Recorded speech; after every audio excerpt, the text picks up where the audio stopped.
Well, happy Friday, everyone, and welcome to the morning show right here on Main Street TV, where it is shall we say cold Friday. Highs around 20 or something like that. And the snow is flying again, so yay. How are you all? We're good. We're good. Thanks for having us. Yes, of course. And our guests today, so we had the Vinton County Dudes basketball team on yesterday. And so today we have are you the Dudettes? Yeah. We have the Vinton County Dudettes basketball team. Well, a player and coach. Welcome. Thank you. Yes, absolutely. We're going to have a lot of fun talking about all things Vinton County basketball today, as we did yesterday, and find out how the season went and all of that. And we have head coach Brett Jones and player Alyssa Perry, and she is super excited to be here. Aren't you, Alyssa? Yeah. Yes, she's super excited to be here and hang out with us this morning. So we will be back, find out all about their season right after this. At Vinton County National Bank, we believe in supporting the areas where we live and work. Now, we'd like to honor those who also serve our communities. Our new Community Champions account is especially for first responders, veterans, active military, and anyone employed in the fields of healthcare or education. This account offers rewards, discounts, and other benefits to those who give so much to others. Vinton County National Bank, rewarding those who serve. All right, and we are back with Vinton County. So do we say girls? What do we say? Girls basketball? Women's basketball? Either one works for me. Okay. We won't say chicks basketball. That sounds really weird. Dudettes basketball, whatever. But no, we are back with head coach Brett Jones. And, of course, Alyssa Perry is a player. And somehow Alyssa got voluntold to come here today, and she's super excited. And I said, "Are you a senior?" And she said, "No, I'm a sophomore." So she is really super excited to be here. But we're happy to have you all here today and talk about your season and, what it's like to represent Vinton County and be on the basketball team. So welcome. Yeah, thanks for having us. We're super excited just to talk about our year. We feel like we had a great year and super excited about it. Very, very good. So, Brett, tell us a little bit about, your experience. Where are you from and a little bit about yourself. I'm actually from Vinton County. I graduated Vinton County in 2014 and played basketball. He's a youngin'. Yeah. I played basketball for a couple years, and then I got into cross country. Okay. And went to college to run cross country, actually. Really? And then got an opportunity to start coaching with Coach Bentley at Vinton County. I was a volunteer assistant for 1 year, then spent 2 years as the JV head coach and 3 years as the varsity assistant, and then I became the head coach. Okay, very good. So you're just working your way up and it was meant to be, right? Yeah, it was kind of a weird thing. I always wanted to coach, but it got into it maybe a little quicker than I kind of expected. I just came home from Christmas break and was rebounding for my sister and met the coach at the time. My sister was a freshman on the team. Oh, cool. And just through some conversations, kind of got involved and it's been a lot of fun and it's been a good ride and been doing it now for 10 years. Wow, that is awesome. And so you said that you're a teacher actually at the middle school. So you went to college actually for cross country, end up back in Vinton County coaching basketball. How funny. But what do you teach and how's that going? I'm an 8th grade math teacher at Vinton County. Math? Really? Who chooses math? I love it. It's a lot of fun. And no, my grandma was a math teacher for years. Really? Yeah, so I think that was kind of just through some education, through growing up, that just kind of felt like that was my path. It's something that's came easy to me, and I really enjoy it. I enjoy being in education, and this is my 6th year. I'm at the middle school, and it's a lot of fun. So I have heard, and Well, I have heard that middle schoolers can be challenging. What would you say to that? It can be different, but it's fun in its own it's fun in its own right. It's I think as you grow up, everyone goes through different phases, and I think it's just a middle school phase, and it can be a challenging time, but it's a lot of fun. Well, and Alyssa can vouch for this, and I remember it like it was yesterday, and this was a few years ago when I was in middle school, but you can vouch for this too. Like, you're kind of like in between. So you're not a kid anymore, but you're like not an adult in middle school. So it's just like this weird phase that you're going through where I don't know. Did you feel that too? Yeah. It's kind of a hard time. Yeah, A lot of stuff going on. I think it can be. She was probably lucky enough not to have me in 8th grade. She was going through the 8th grade when I was there, so she didn't get me as a teacher. So you didn't have to deal with him all your life, right? Yeah. Just a little bit. Yeah. So let's talk for a minute, Alyssa, about so you're a sophomore, and what's that like? What's your favorite class? Oh, I don't know. I don't really like school. All right, pick something. Study hall, I don't cafeteria know. time, Probably yearbook or art. yearbook or art. Oh, are you artistic? No, but you like art anyway. Yeah. Mr. Tim's a cool guy. Okay, very good. So tell us a little bit about how was your season this year? How'd you guys do? I think we had a pretty good season. I mean, we had a winning record, and I don't think we've had that for the past couple of years. Yeah, we've last year we were 10-14, and this year we went 14-9. So we were, really happy, okay. and that was, we felt like we were trending in the right track. And over the last couple of years, our win total has been kept going back up.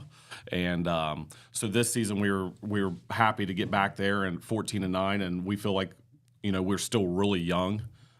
So we're really excited about it, and we feel like we've built a great foundation right now. And that's what we were talking about with Coach Kite yesterday, is the fact that he lost 9 seniors this year, and then so you're starting basically with a lot of underclassmen and whatever, and you have those ebbs and flows. How do you deal with that? I think one, you just kind of build a culture, and I think the boys team has definitely done that with 24 straight winning seasons, and I think that's really extremely impressive.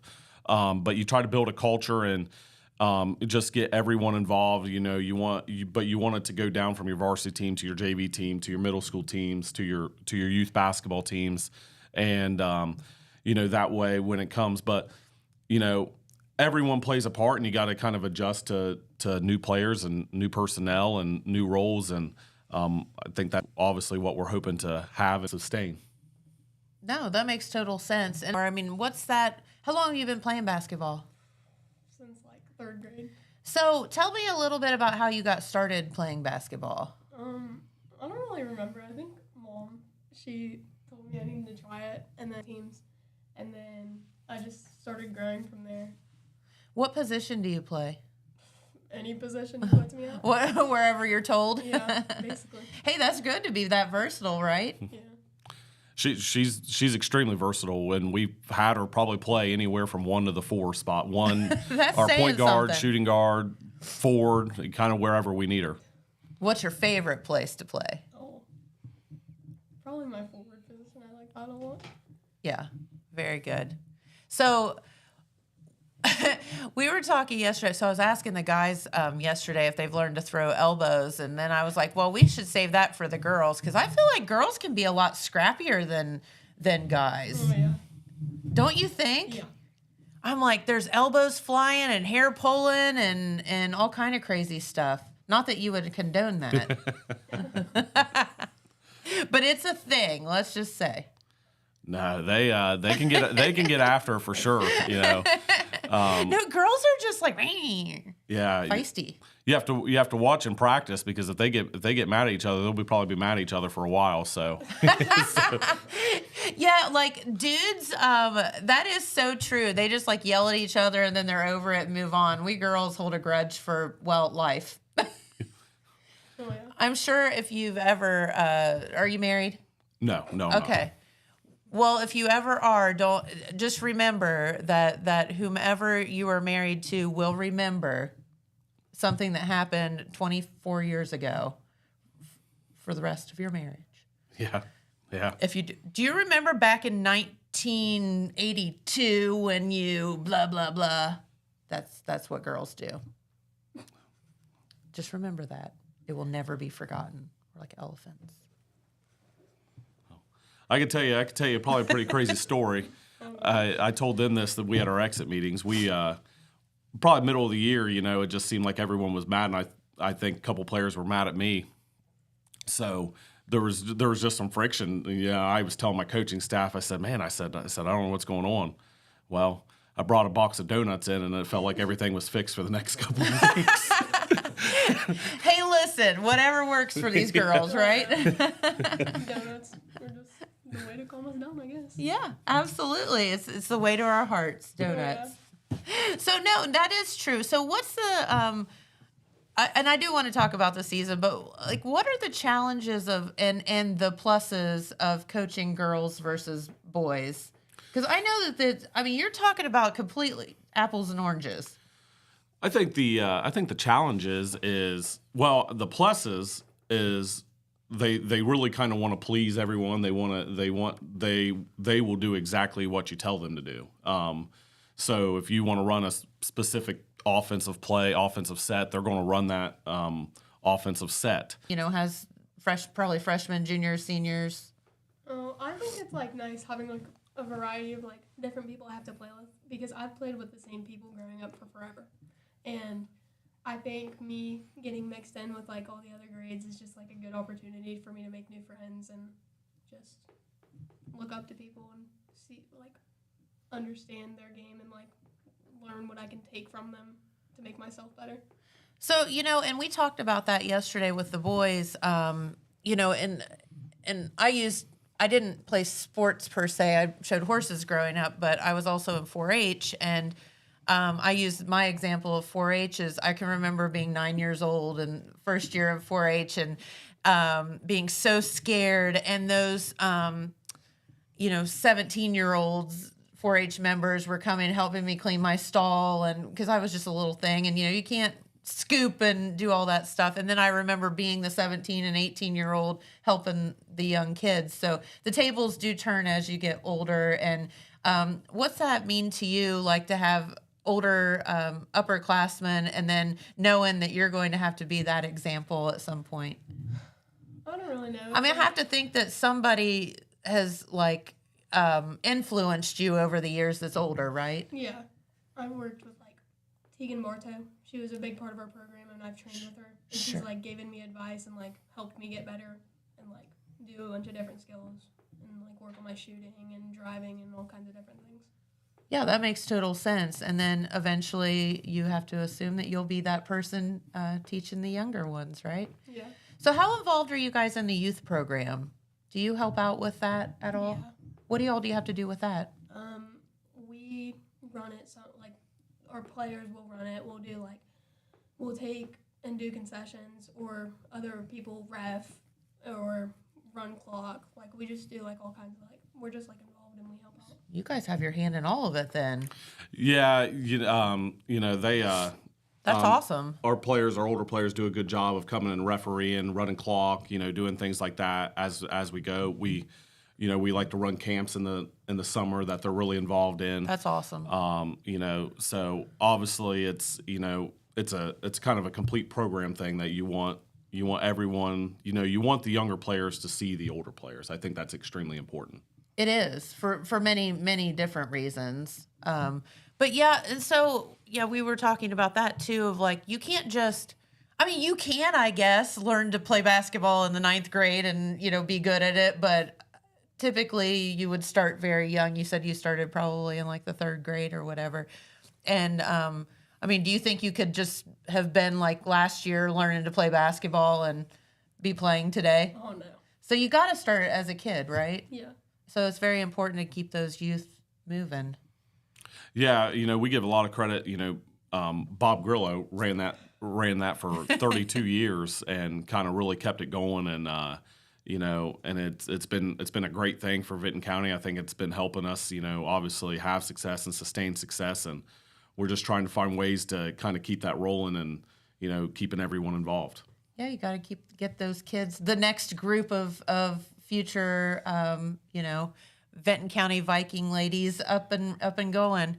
So tell us about your season. How did it go? I know that you said that you had a winning season, which is great.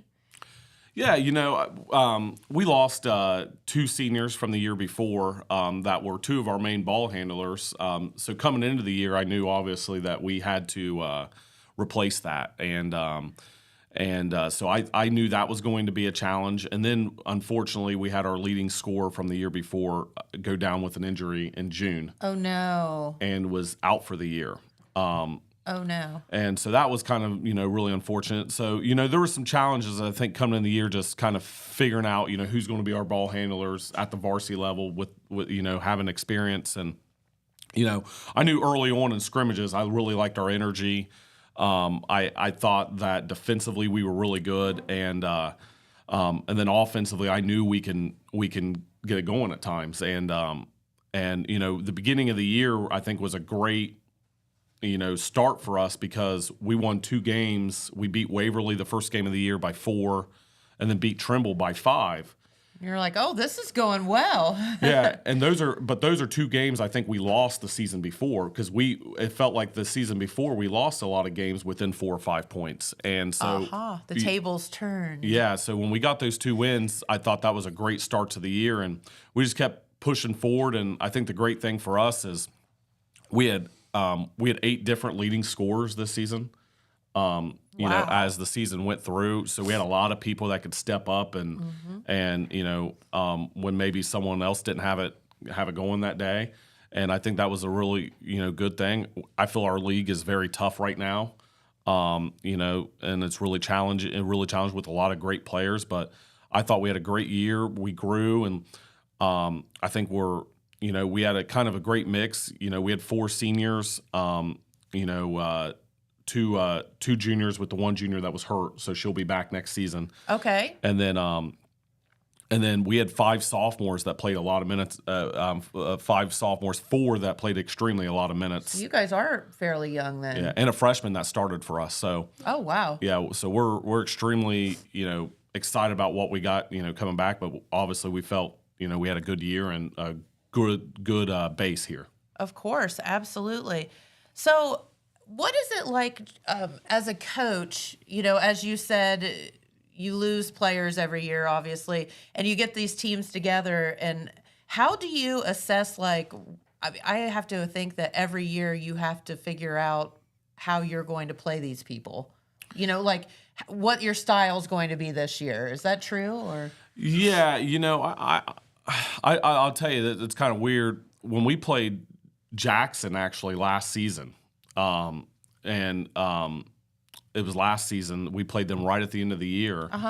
There was just a thought, and someone made a statement to me after the game about, and it was actually our JV team and how well our JV team played. And she was on the JV team as a freshman, and we had another couple players that was on JV as a freshman, and we were just talking about, oh man, next year you have this, and I was like, yeah, we're going to be pretty athletic. We're going to be able to run. We're going to be able to play fast.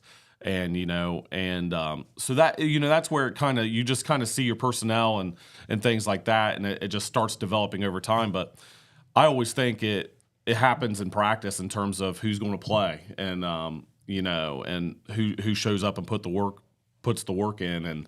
And testament to her, she was talking about Tegan Bartow. And yeah, I remember last season, we'd have practice on 6:00 and I'd get there probably about 5:15 and she was already in the gym. So again, you're putting work in, you're doing things like that, and those and it happens over time. And like I said, I think it always works itself out, between practice and what you're seeing, and then obviously scrimmages and trying to figure just a couple little things out. And it's a challenge at times. And like I said, when you lose players, it's like we lost our 2 main ball handlers, so that was that's challenging. So I was coming in the year, that was my kind of fear. It's like, okay, how are we going to take care of the basketball? You know, Sure.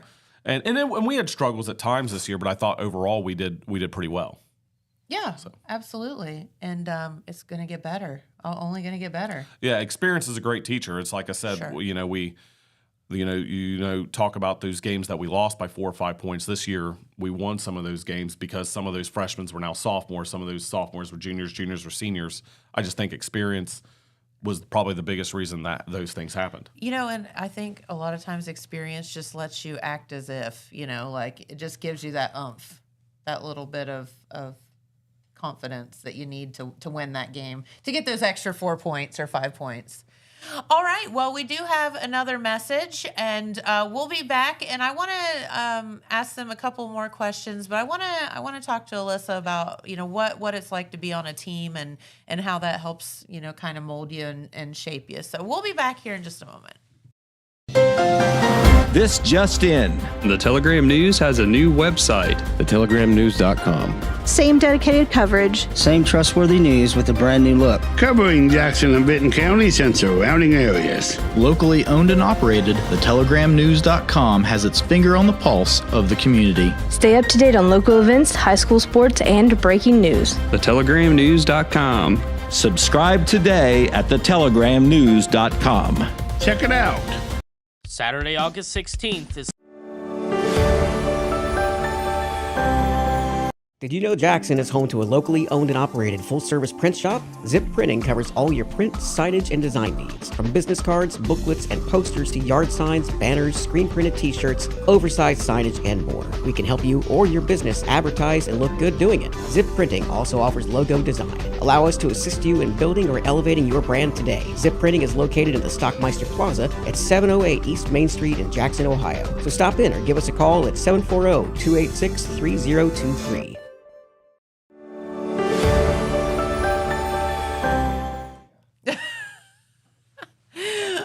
It's hard pushing all those buttons, I tell you.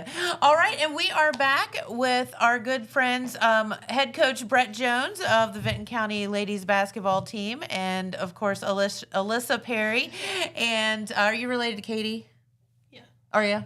You sisters? Yeah. Cousins? Okay, just kidding. But no, we were talking about your season and all of that, and having that winning season, which is amazing. But Alyssa, I wanted to talk to you for a minute about what's it like, because you're representing Vinton County every time you go out there on the court, and that has to be like a little bit of pressure, knowing that everyone's looking at you. So what's that like being a player? I think it can be stressful at times. Like whenever I'm having a good game, I'm fine. But other times I start getting down on myself, and then I just start freaking out, and it's just not a good time. I've cried a couple times on him, and he just does not like that. Which is another challenge that coaches of girls have to deal with. Our emotions can get a little overwhelming. Yeah, I tell them all the time. I said, you're making me feel awkward. Stop crying. There's no crying in basketball, right? No, I get where you're coming from, and it's we girls tend to wear our hearts on our sleeves, and sometimes that can be tough. How do you overcome those feelings? Oh, I had a couple of good seniors. Alyssa Beckner, she would come and she'd talk to me and calm me down, and then I'd be fine. She's like one of my best friends. I love her, and it's going to be something different without her next year. So what would be some of the advice she'd give you? Oh, she'd just... don't know if I can say that right now. She say suck it up? Yeah, basically. She's like, you're fine. Stop getting in your head. Let Jones's stuff go in one ear, not the other, 'cause Yeah. sometimes it's just what you got to do. Yeah, absolutely. And, but it's hard when you're in the heat of the moment of stuff like that, and you're in a game and everything's really passionate and it is tough. Yeah. I get it. So what's it, so how has being on the team, how have you changed as a person? Have you grown as a person? Starting out in the third grade playing basketball till now, how has that molded you? I think it's made me more of a team player. It's I've grown more patience. I've realized I need to be more patient with things. I think I've I don't know how to describe it really, but like I don't know, it just like made me like feel like the friendships I've made have like made me a better person, and like the different coaches I've had have like taught me different skills. That would be because you learn little bits from everybody. Yeah. And you have to put it all together in one little package. Yeah. So are you girls, I mean, I have to think that, high schools, you have friends, you have people you hang out with and whatever. So is it, are you friends outside of the team, some of you, or is it? Yeah, I think a good chunk of us are friends outside of the team. Like, I have like 2 cousins on the team, so it's like. Okay, so you've known each other for 100 years. And we've all played together, like us sophomores and then the freshmen, we've all been on the same team since probably like 4th grade. There you go. So that does help. See, and that's where it's like, if you don't start early, it's almost a little hard to you get to know how the other one plays and all that stuff. So, yeah, I get that. So how do you handle like when you're like, okay, we have a huge game coming up, like what do you guys do? How do you get yourself psyched up for that? Oh, Jones, he makes us a good scouting report. We watch film. We discuss, like, we figure out what we need to do and like how we need to guard certain players and what we need to do on offense to be able to score and just a bunch of different things. Well, as a coach, I would have to think you're not just like winging it, right? Like you go into a game with a game plan, right? Yeah. Like a very specific game plan. Yeah, no, I mean, I try to pride myself on, watching a lot of film, making sure we're prepared and making sure I know what the other team is doing, and I try to know what their offensive sets and things are just as well as I know ours, and sure, we go through but also I think it's one thing for you yourself to know it, but you got to be able to relay it to them. Yeah. So I think that's part of it. You got to be able to prepare, and sometimes there's different challenges in terms of like if you play back to back. You got to focus one game at a time, and never thought of that. So there's different challenges like that. Usually when we're playing a normal Monday, Thursday, that's kind of nice because you can get, like if you play Thursday, you get Tuesday, Wednesday to, go over whatever you need. That makes sense. Maybe one of those days you're spending on yourself what you need to get better on, and then the other day you're kind of focusing on, okay, this is what this team does. And so, like I said, I as a coach, I try to give them information, but also try not to overwhelm them with information too. Sometimes there's too much information, and as they can tell you, there's times I've made 4-page scouting reports. There's times I've made 1-page scouting reports, just depending on what I feel they need to know, and obviously, and that time can collect. Yeah, I mean, I guess that makes total sense, and the challenge is that every team that you play is different, so you have to adjust accordingly. That's the fun part about basketball, though. It's every team does little things differently. I mean, even guarding, even doing something simple as guarding a screen, teams do different things, and so I think that's fun to kind of, I'm a puzzle guy, so yeah, I like to do those things. Oh, I love that. So I will let you guys get out of here because do you have to go back to school? No, I'm not going today. Oh, she's not going today. Okay. It's this Vinton County thing. None of them go to school. I am. Oh, shoot. I'm just kidding about them not going to school.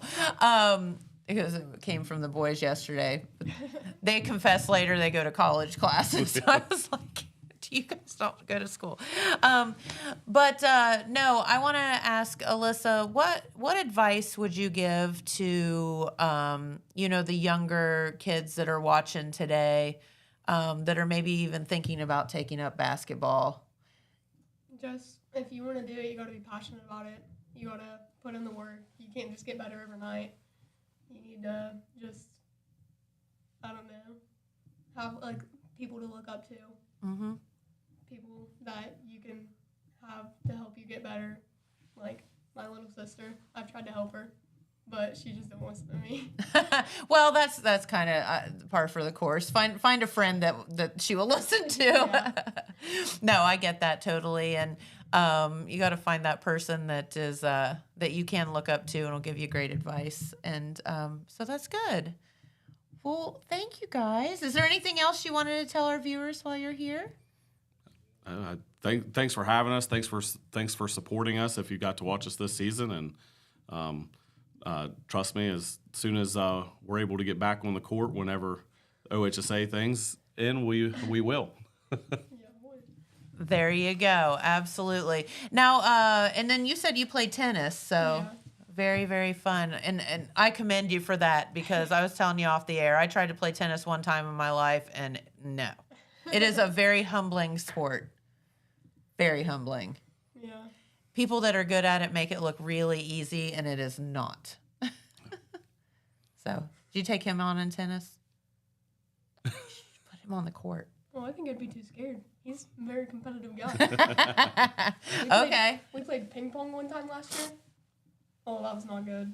Not good? No, he beat me so bad. Were you like Forrest Gump? I like to play ping pong. It's a fun sport. That is awesome. Very good. All right. Well, we want to thank you all for spending your morning with us. It's really cool to get to talk with you and get to meet you and find out kind of what you were thinking about your season. And so when will you start practicing for next year? Well, we can start doing like open gyms and stuff. You know, it's like 30 days after your season officially ends, but we won't start doing it until about April. We'll start getting back in the gym, doing open gyms, but that's just where they come in and play, and maybe doing some skill work. But you know, main thing I think for us is going to be the weight room. I think that's going to be a big off season, focus for us. So. Yep. Don't get any breaks, do you? Well, much of one anyway. All right. Well, I want to thank player Alyssa Perry and, of course, Coach Brett Jones for coming in and hanging with us this morning. You all are amazing, and congratulations on a winning season. Thank you. Very good. I see our good friend Pete Wilson walked in. He must have run out of flannel shirts because it's only 20 degrees out and he doesn't have one on. So we got to get this cold snap taken care of so you can get back to your normal clothes, Pete. Yes, they are coming. They are coming. I did see 50s in the forecast in the next few days, so that's a good deal. All right, well, we'll let you guys get back to it. We have a couple of messages, and then we'll be back with Pete and some news. Did you know Jackson is home to a locally owned and operated full-service print shop? Zip Printing covers all your print, signage, and design needs. From business cards, booklets, and posters to yard signs, banners, screen-printed t-shirts, oversized signage, and more. We can help you or your business advertise and look good doing it. Zip Printing also offers logo design. Allow us to assist you in building or elevating your brand today. Zip Printing is located in the Stockmeister Plaza at 708 East Main Street in Jackson, Ohio. So stop in or give us a call at 740-286-3023.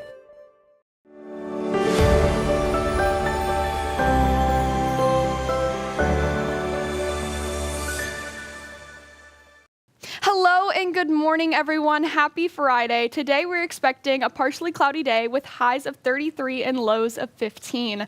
For Saturday, we're expecting a partially cloudy day again with highs of 39 and lows of 21. And for Sunday, we're expecting, yet again, another partially cloudy day with highs of 39 and lows of 30 with wind spans ranging from 5 to 10 miles an hour. Thank you. Well, thank you, Jade, and we appreciate her filling us in on what's going on in the weather forecast. Okay, well, definitely. She's had some better news for us, didn't she? Yeah, we can hold her accountable for this weather. It speaks volumes when you look up there and you see temperatures expected to be in the 30s and you're clapping.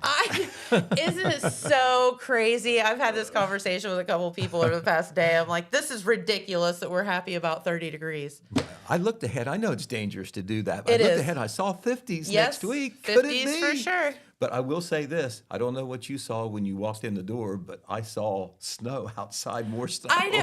Woke up and you this know what? morning- It's not on my phone again. It is not, but it's one of those big, fluffy, pretty snows. But I think at this point... You still have to wipe it off the car. Yes. At this point, we're all so grumpy about it that... No, we had this conversation at the restaurant yesterday that when the temperatures actually rise, people are going to be partying like it's 1999, man. They're going to be out and about like, yes!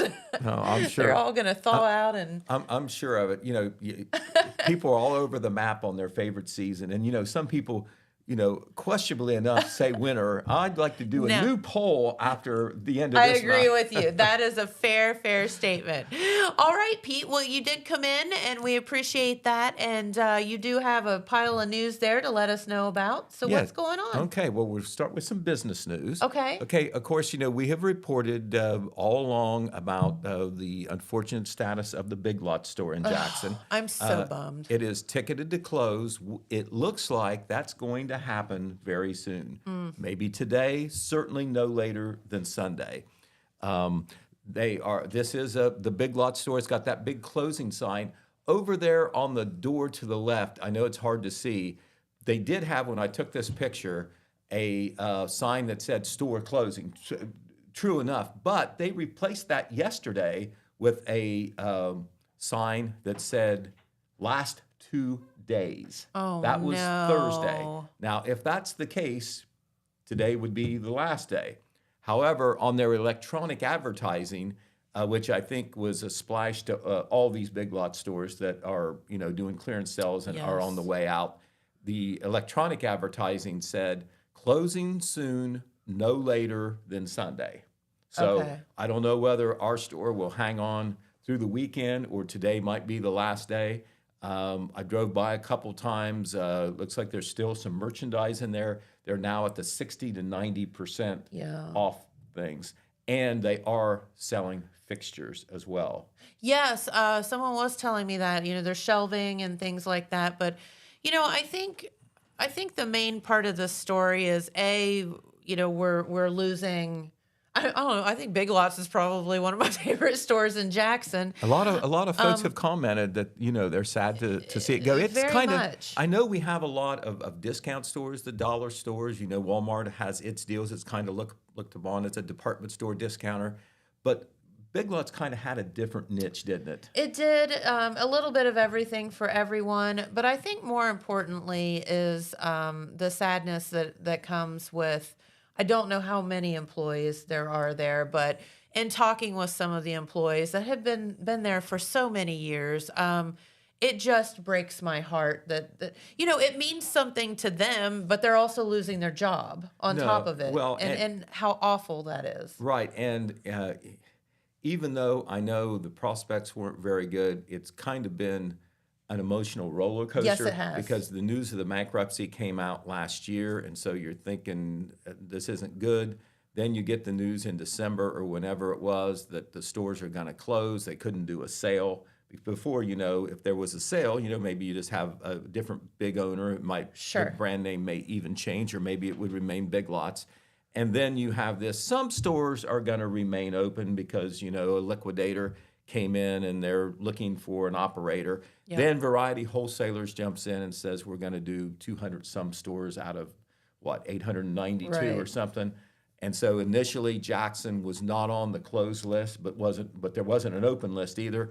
Then in bankruptcy court a week or so ago, there's the filing in the list of the stores that are going to stay open, and Jackson is not on that list. So once again, if you are a Big Lots fan, there will be stores that will remain open. At least that's what's been put out: Gallipolis, Wheelersburg, South Point, and Marietta. So I guess Gallipolis or Wheelersburg would be the closest, depending on where you live in Jackson County. Unfortunately, Jackson, Circleville, Portsmouth are all on the closed list. Bummer. So once again, if you haven't been to Big Lots and you're a bargain hunter and you want to see what they might have, you're probably not going to get a much better deal on they have left. You better get there today. Just saying. Exactly, today. Also, and we never have been able to report, haven't been given that information on the number of employees. But it was a pretty decent store. It was open 7 days a week. They specialized on weekend deals. They always advertised those. So. No, it's very, very sad. A lot of different merchandise in Big Lots. In recent years, they really pushed their office and furniture stuff a lot more than in the past. I mean, they're your go-to mattress store. There's so many. The way the business lineup of stores has evolved, in Jackson County. And one time we had 2 or 3 furniture, quote unquote, furniture stores, and now they're not there. So Speaking also of business, it was also announced that the cannabis dispensary, marijuana, cannabis, all right, the Herbal Wellness Center has relocated. Now this is the new place. If you recognize that, that was a kidney dialysis, Fracinus, I think is what it was called. That's the address there is on Veterans Drive at 820 Veterans Drive, almost all the way on the end where McCarty Lane is, not quite there. But that is a much larger location than where they were before. They were in an office building on McCarty Lane down there by the Parmar convenience store. They moved actually the first week of February. I'm not sure if they opened then, but I think they did. I think it might have been February the 5th. But they are announcing they want people to know where they are. Obviously, their business has been good, they say. Oh, yes. And this is the place in Jackson County where you can get, the legal medicinal marijuana. And they say that the business there has been so good, that was one of the reasons that they went to a bigger place. So, there's obviously a need. You don't have to be from Jackson County to go there. Nope. But this is the lone location in Jackson County that is state licensed dispensary.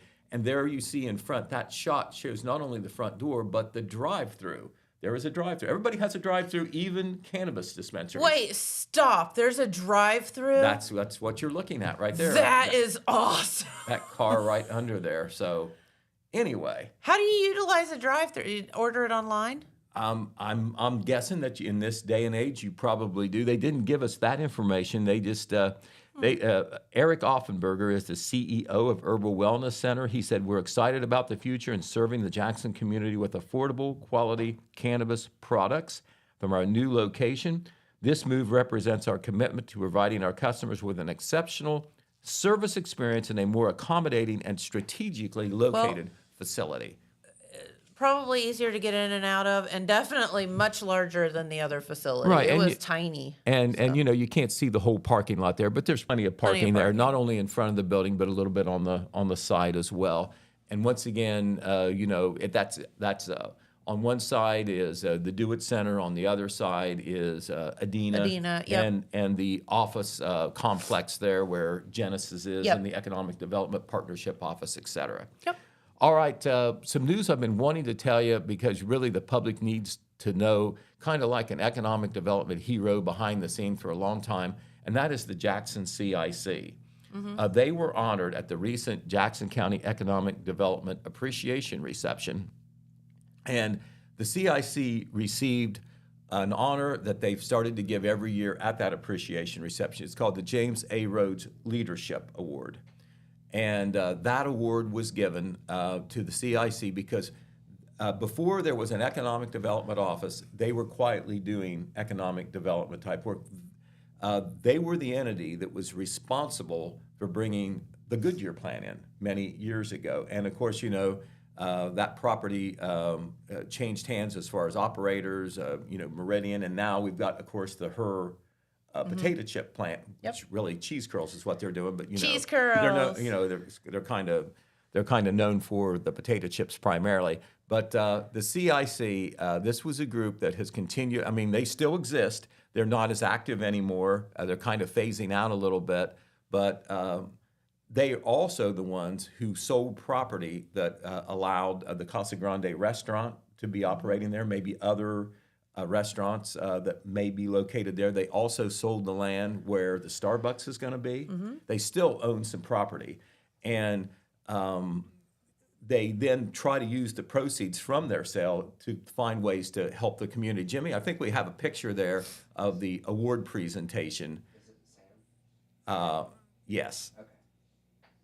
Okay, there is Sam Brady, the Jackson Economic Development Partnership CEO and president, and he is presenting the Leadership Award to Randy Evans.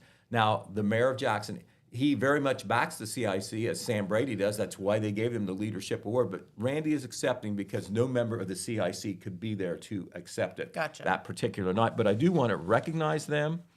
The current CIC members are Harold Howe. He's been the chairman. John T. Evans, Tom Evans, former mayor.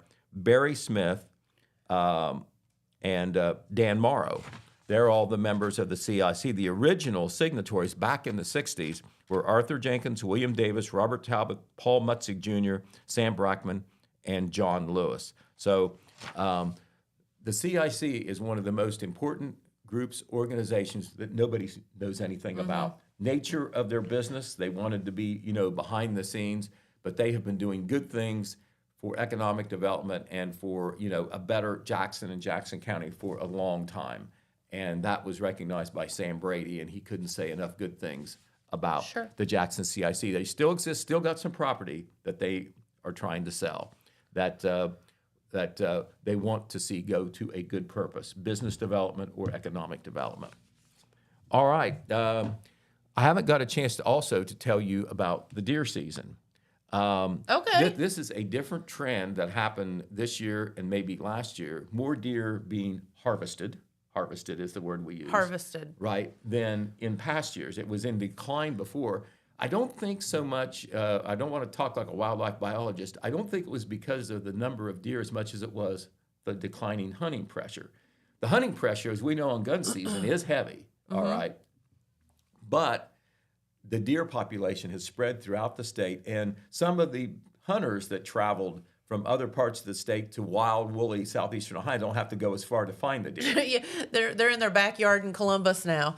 Right, yeah, they are. But hi, little fella. right, now that is a deer that survived the deer season, obviously. Evidently, all right. yes. Good for you, buddy. I hope so. I hope somebody wasn't standing there with a gun right after the picture was taken. Look at that fluffy butt. How cute.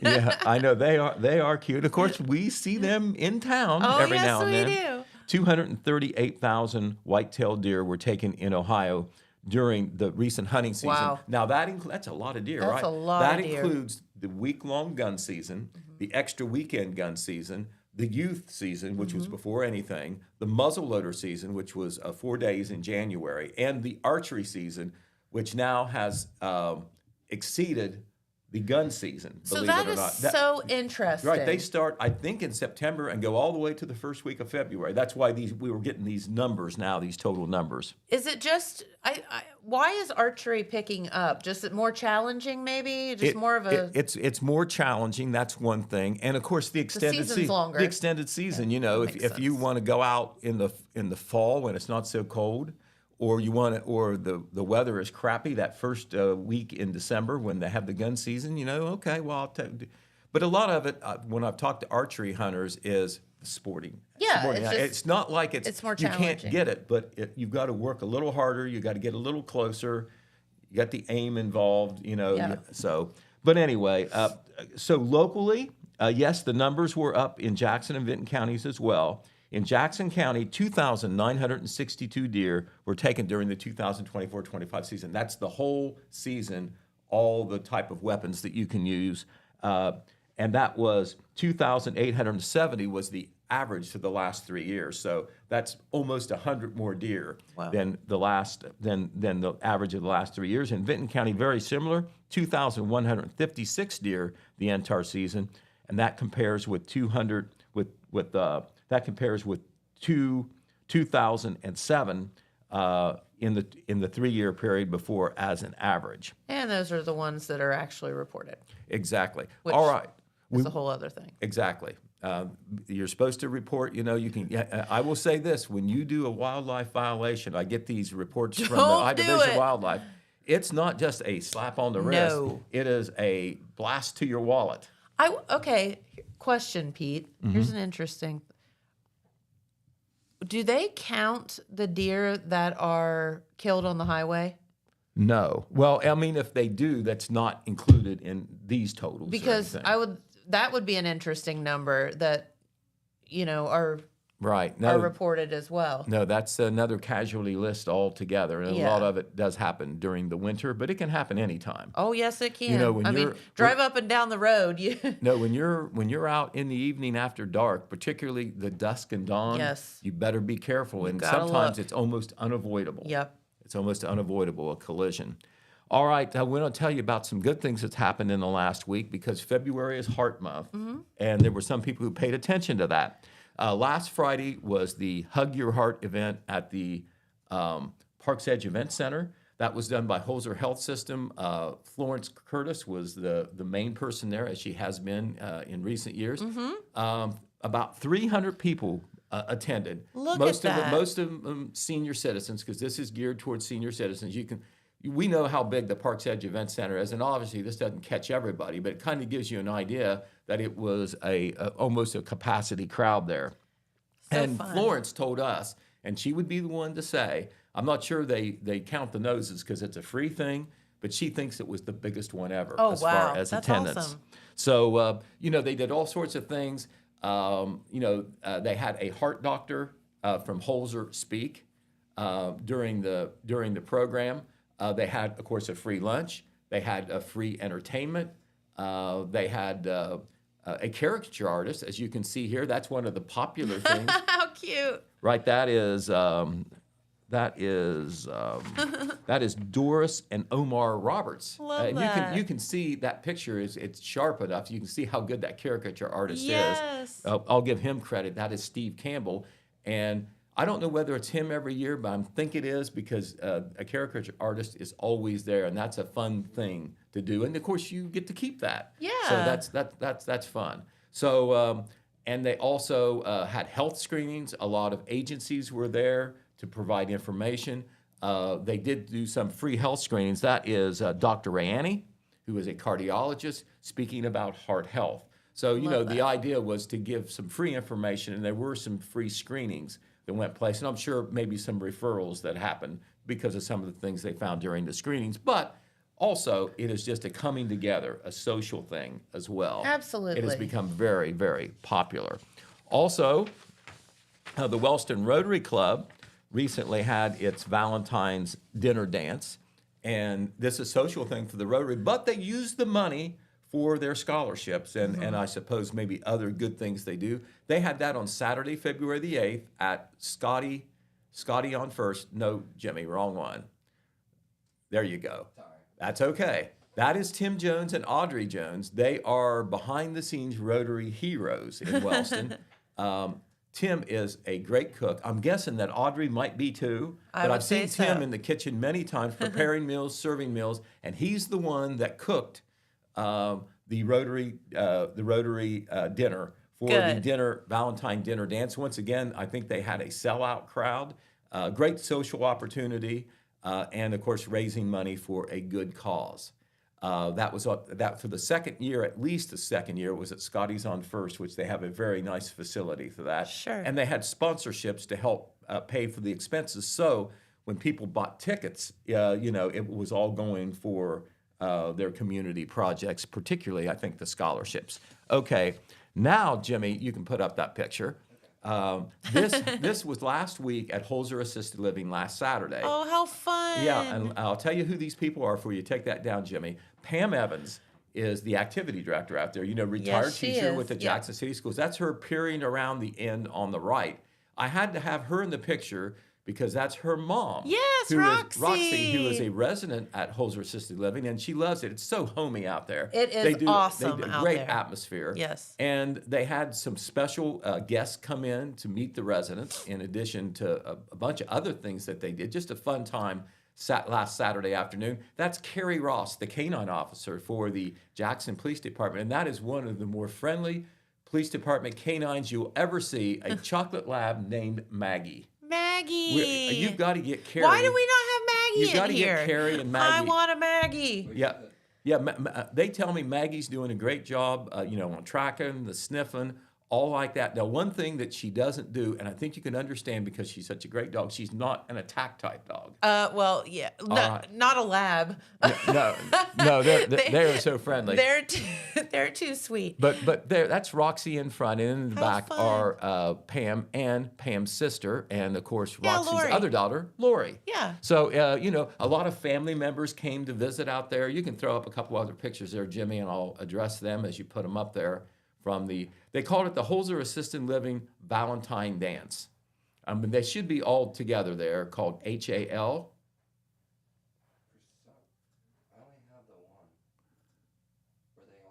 They were all together. If you can't find it, that's okay. If you do, we'll show them. I'll try to get Okay, well, we'll move on. And another one I want to tell you about is the a promotion that's going on this month by the Jackson County Heart Support Group. Okay. Now, they do a auction and dinner.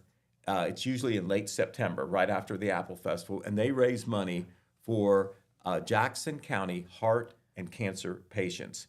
They were formed some years ago. They were all big advocates to the Heart Association, but the money gets shared with the National Association. Nothing wrong with that, but they wanted to see all the money go locally and be able to make local decisions on where to use it. And so this is a all-volunteer group. They do that one event a year, and they take donations too. They'll take donations anytime, but they wanted to come up with another way to raise money. And so it's going on this month. So I'm telling you about it because we're going into the last week of February. It's called Help a Heart. And they are asking you to make a donation of $5. You can do more, but they're asking you to do $5, and it will go to local patients, local heart patients and their families. It is called the Help a Heart Fund Drive. All money will once again go to Jackson County residents battling heart-related illness or cancer. And Kim White, who is one of the members, was telling me about it. Yep. The Heart Support Group is a 501(c) organization, so donations are tax deductible. Any size donation is appreciated, but they are just, they're not trying to gouge anybody. If everybody does $5, that'll add up. Yep. And you can give the donations to any group member, and I'll read their names in just a minute, or you can mail it to the Jackson County Heart Support Group at 215 Broad Street, Jackson.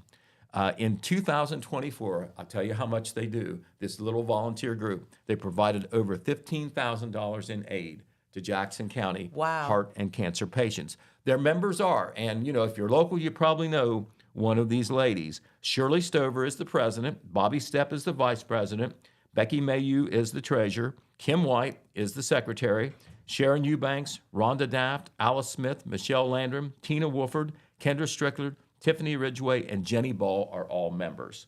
So you can contact any one of them. If you see them, you can give them the $5, and they will make sure it gets to where it should get. And this information has been in the paper. We're putting it in there one more time on Saturday, and of course, it's online on our website. Okay, show us real quick there, Jimmy. Thank you. Oh, those Holzer Assisted Living because pictures? it was nice to see. That was a really cool It was day. nice to see the connections that were made. The Jackson Middle School cheerleaders were there. I think there might have been some varsity cheerleaders there. And that is Kate Stockmeister on the left and Ellie Parker on the right. And their job was to serve food. Yes. They had Giovanni's Pizza. Nice. And they had a bunch of snack food and fruit, too, as you can see there. And, of course, Ted Frazier, that man gets around. He does. And you can see he is happy there. He is greeting an old friend, Betty Richards. Yep. Betty was so active in our community, just a great community person. Her and her husband, the late Delver Richards, always went so many places together. We lost Delver about a year ago. And Betty now is a resident of Holzer Assisted Living, and she got a bouquet and she got a homemade Valentine, and Ted came over to talk with her. Wonderful. There is one more if you can find it, but that's okay. We'll go ahead. Yeah, I think that's all I got. All right. Okay. Then also, we want to tell you about the ball game last night. It was not the result we wanted. The Vinton County boys went to Hillsboro. Yep. They played a really good Hillsboro team. And Vinton County started out ahead, but Hillsboro figured it out, moved ahead, and ended up defeating the Vikings 72-43 last night. Oh, wow. Now, okay. I know that's disappointing, but the team did finish 12-11. They had to replace a lot of players. Coach Kite, after the game, talked about how much on TV. And Cobra Sharp scored some more points. He ended up with 1,021 points. Attaboy. That's awesome. And there he is already doing college classes. Yep. So congratulations to the Vikings, the boy Vikings and the girl Vikings. They both had winning seasons, which they're used to in Vinton County. So congratulations to them. Yes, very much so. All right. Well, I'm going to step out for lunch here in about an hour. And if it's hit 30 degrees, you'll hear me shout. All right? You'll And I hear- didn't wear the flannel shirt because they said 30. All right, you're I had one more, and positive thinking. I held it back in case I have to go out in the middle of the night, because it'll be 15 again tonight. There you go. All right. Well, Pete, thank you so much for hanging out with us today. Thank you to, of course, Alyssa and Coach Jones for coming in from the Vinton County ladies basketball team and telling us how their season went as well. It's always fun talking with them. So have a great weekend, everyone, and we will be right back here on Monday.